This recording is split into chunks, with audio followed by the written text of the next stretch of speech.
नमस्कार. केदारनाथांच्या अवतार कार्यात श्री काळभैरवांनी अलौकिक व महत्वपूर्ण कामगिरी पार पाडली. नाथांनी महालक्ष्मीच्या विनंतीवरून दक्षिण दिग्विजय मोहिमेला प्रारंभ काशीतून केला. पुढे तो रणभैरव रत्नासुरांना मिळाल्यानंतर श्री केदारनाथांनी काळभैरवांना सरसेनापती केले. काळभैरवांनी दक्षिण मोहीम यशस्वी पार पाडली. अनेक बलाढ्य राक्षसांचा वध केला आणि त्या ठिकाणी तीर्थाची स्थापना केली.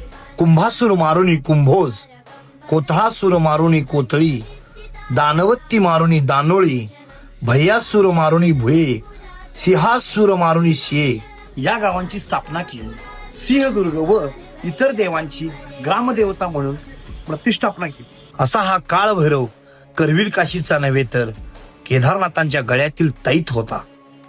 श्री काळभैरवांनी अष्टभैरवांची स्थापना करून उत्तराभिमुख खडक धारण करून श्री केदारनाथांच्या सेवेसाठी उभे